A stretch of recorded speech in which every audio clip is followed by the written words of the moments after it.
Então nós vamos estender nossa mão direita aqui para o Padre Jane e vamos pedir a Nossa Senhora que dirija as palavras do Padre Jane hoje nessa tarde tão bonita de 7 de abril. Ave Maria, cheia de graça, o Senhor é convosco.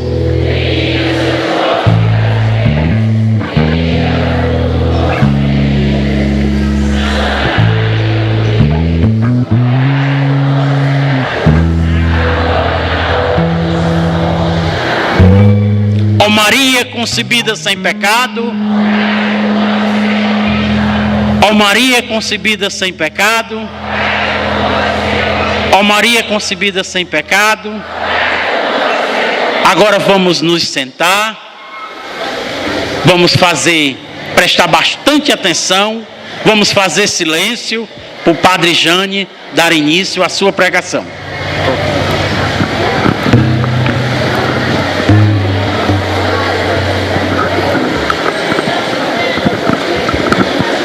Em nome do Pai, e do Filho e do Espírito Santo, a graça e a paz de Deus nosso Pai e o amor de Jesus Cristo, vosso Filho, estejam convosco. Meus amados irmãos, minhas queridas irmãs, vamos iniciar esse momento de nos colocarmos diante de Deus, diante de sua infinita misericórdia, começando com a palavra de Deus. Ela que deve nos orientar, ela que deve estar à frente em nossa vida, presente em nossos corações. Quem estiver com a sua Bíblia pode abrir. Evangelho de São João,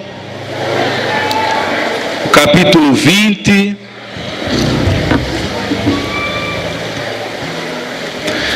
Evangelho de São João, capítulo 20, versículo do 19 ao 29.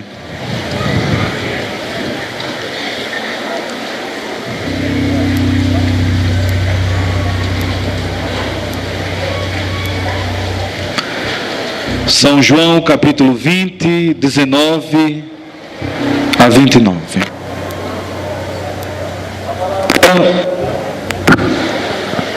A palavra de Deus, que o Evangelho narrado por São João nos diz, fala-nos assim: ao entardecer desse dia, o primeiro da semana, os discípulos estavam com as portas bem fechadas por medo dos judeus. Jesus chegou, pôs-se no meio deles e lhes disse: a paz esteja convosco. Dito isso, mostrou-lhes as mãos e o lado. Os discípulos se alegraram ao ver o Senhor. Jesus repetiu: a paz esteja convosco. Como o Pai me enviou, eu vos envio. Dito isso, soprou sobre eles e disse-lhes: recebei o Espírito Santo. A quem perdoardes os pecados, ficarão perdoados. A quem os mantiverdes, ficarão mantidos. Tomé, um dos 12, não estava com eles quando veio Jesus. Os outros discípulos lhe diziam: vimos o Senhor. Ele replicou: se eu não vir em suas mãos a marca dos cravos, e não colocar o dedo no lugar, se não puser a mão em seu lado, não crerei. 8 dias depois, estavam de novo dentro os discípulos, e Tomé com eles. Jesus veio a portas fechadas, colocou-se no meio deles e disse-lhes: a paz esteja convosco. Depois diz a Tomé: põe aqui o dedo e vê minhas mãos. Estende a mão e coloca no meu lado, e não sejas incrédulo, mas crê. Tomé lhe diz: meu Senhor e meu Deus. Diz-lhe Jesus: porque me viste, creste, felizes os que crerão sem ter visto. Muitos outros sinais Jesus fez na presença de seus discípulos e que não constam neste livro. Estes ficam escritos para que creais que Jesus é o Messias, o Filho de Deus, e para que, crendo, tenhais vida por meio dele. Palavra da salvação.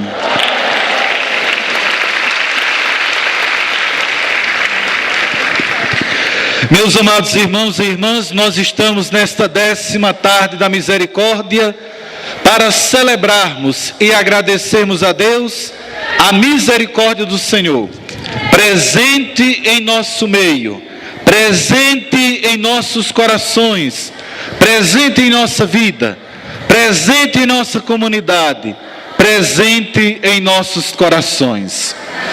Este ano nós somos convidados a refletir sobre a misericórdia e os jovens, a juventude, com um lema simples, mas profundo: a misericórdia tão antiga e tão nova. Uma realidade que ao mesmo tempo ela está presente desde os primórdios e é sempre nova.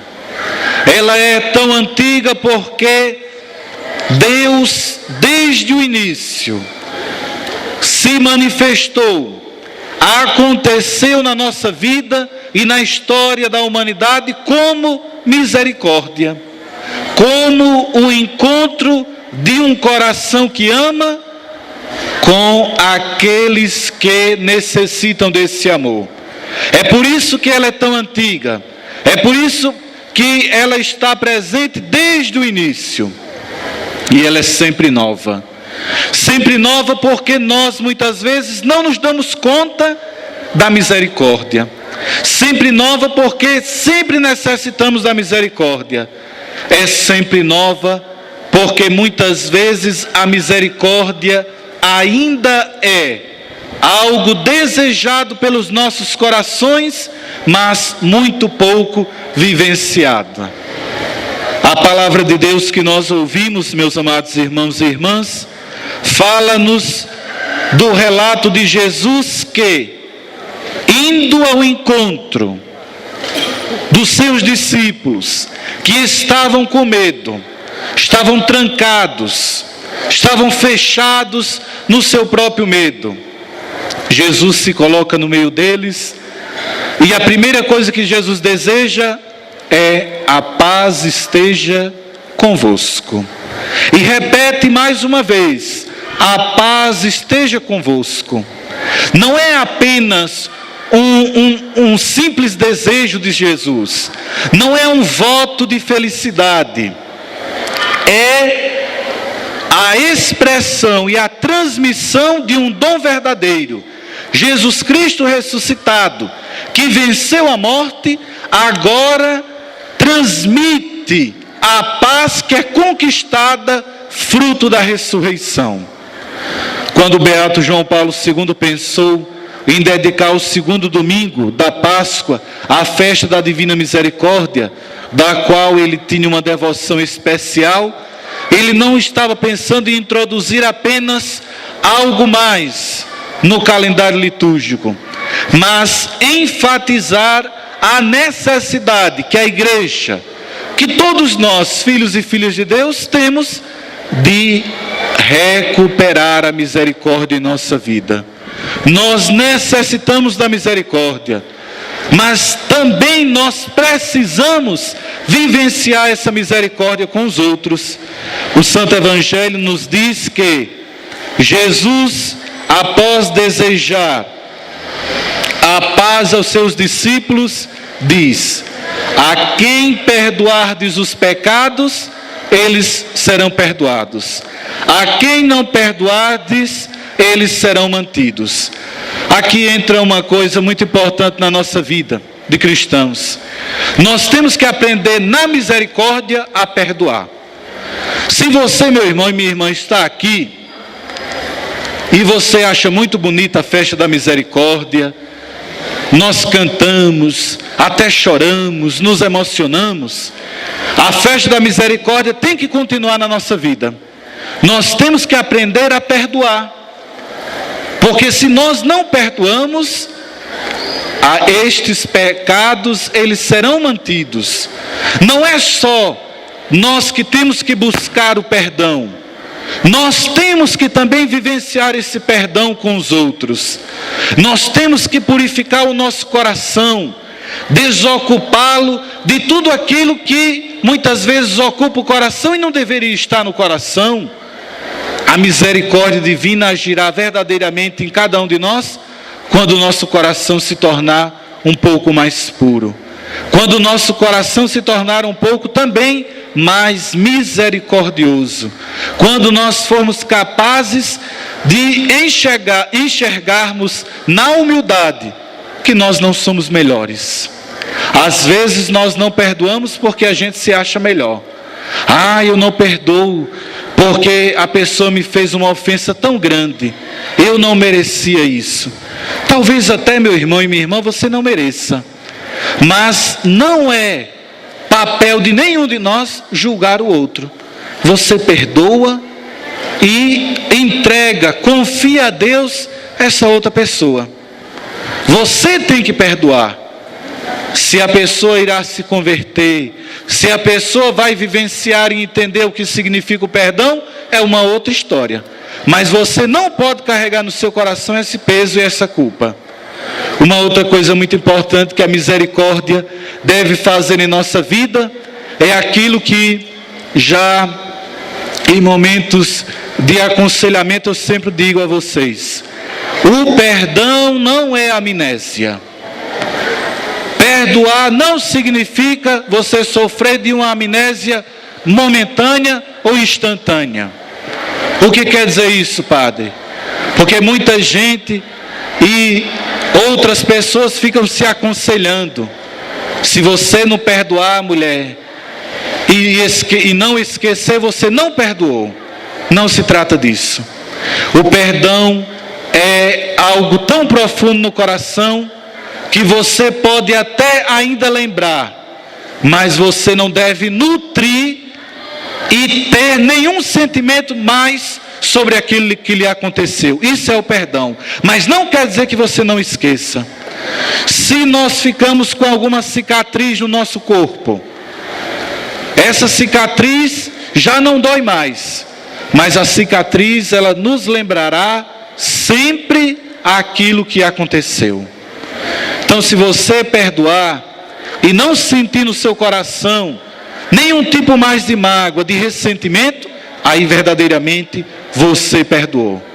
Agora, se você diz que perdoa, mas fica todo o tempo lembrando, é igual, porque eu sempre tenho que usar esses exemplos, né?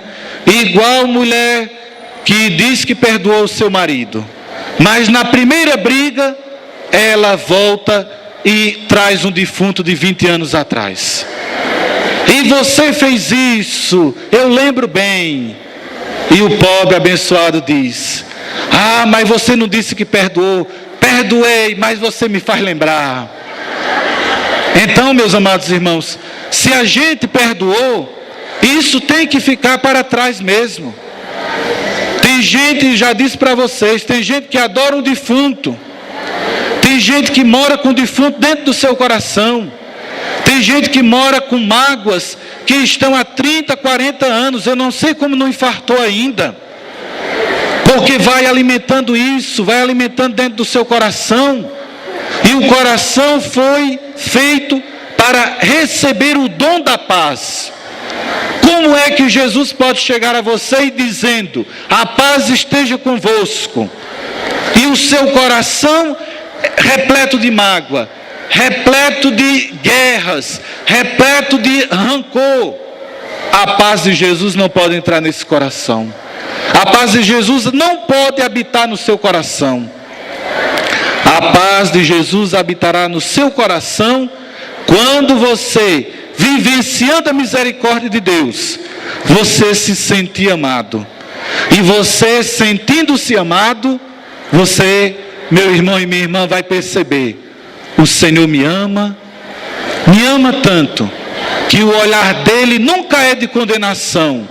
O olhar de Jesus por cada um de nós é um olhar sempre de misericórdia, diferente, infelizmente, às vezes, do nosso olhar. Às vezes o nosso olhar sobre os outros é um olhar sempre de egoísmo, de vaidades, de julgamentos. E esse olhar ainda não foi purificado com a graça de Deus. Se a graça de Deus, a misericórdia de Deus habita no seu coração, você vai ser capaz de transformar o seu coração e transformar também a tantos outros que viverão a graça da misericórdia. O Santo Evangelho ainda diz: felizes os que crerão sem terem visto Jesus. Como é, meus irmãos, que alguém vai acreditar em Jesus sem ter visto Jesus? Aqui entra o testemunho e a missão de cada um de nós. Muitos acreditarão em Jesus pelo nosso testemunho. Tanto que Jesus aparece aos discípulos e Tomé não estava com eles. E eles vão dizer a Tomé: nós vimos Jesus, ele ressuscitou. Mas Tomé não foi capaz de acreditar no testemunho daqueles que acreditaram e tinham visto o Senhor. Na nossa vida também será assim. Você, cada uma que está aqui, já acredita em Jesus. Cada um que está aqui já experimentou a graça de Deus. Cada um que está aqui vive a misericórdia de Deus. Por isso, nós temos o testemunho. Temos a obrigação de levar essa misericórdia a outros que não experimentaram essa misericórdia.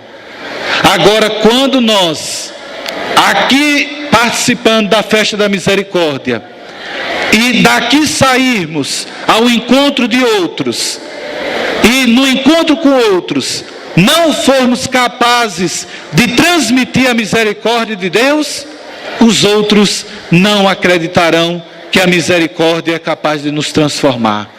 Então a misericórdia age em primeiro lugar na vida de cada um de nós que está aqui presente. E agindo na vida de cada um de nós que está aqui presente, ele acontecerá também na vida de outras pessoas. Cada um de vocês, meus amados irmãos e irmãs, deve nesta tarde trazer muitos pedidos, muitos agradecimentos também.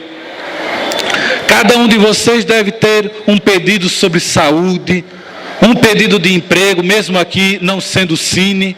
Cada um de vocês deve estar aqui pedindo uma graça especial.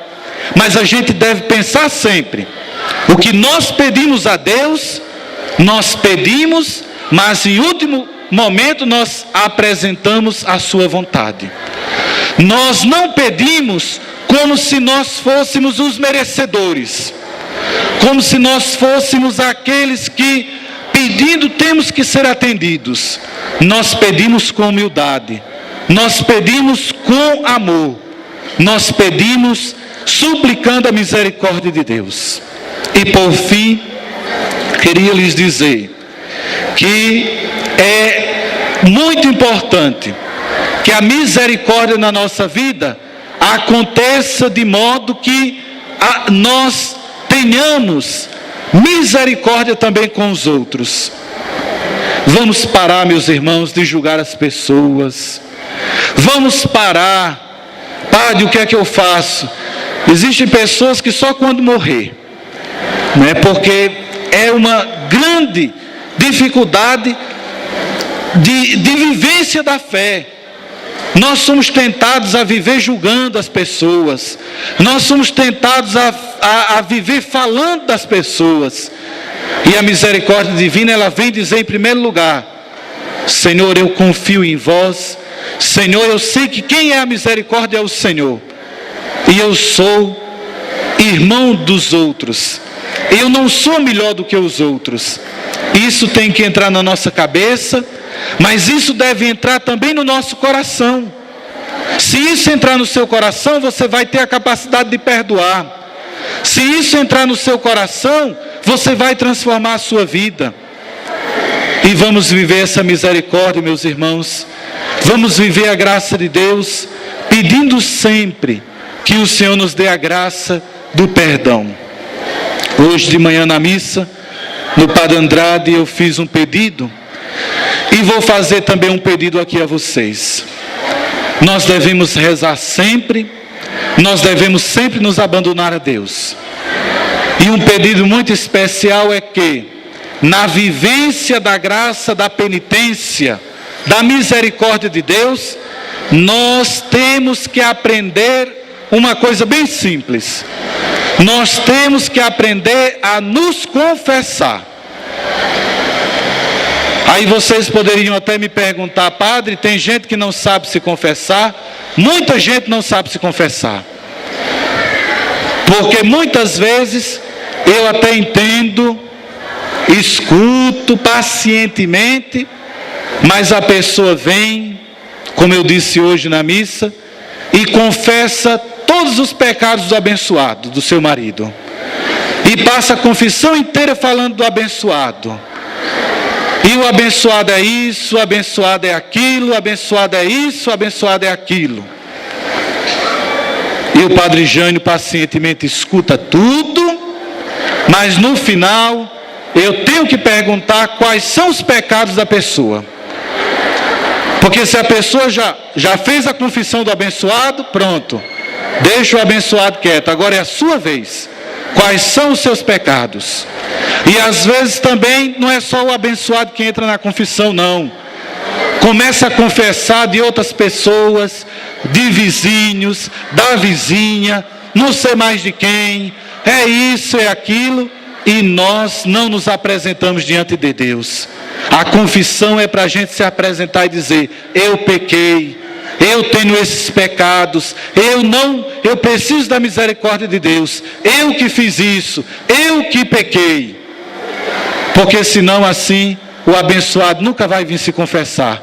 Porque a esposa sempre se confessa por ele, aí ele vai ficar toda vez em casa. Toda vez ele vai ficar em casa. Então tem que se confessar e rezar para que também o abençoado venha e confesse os seus pecados.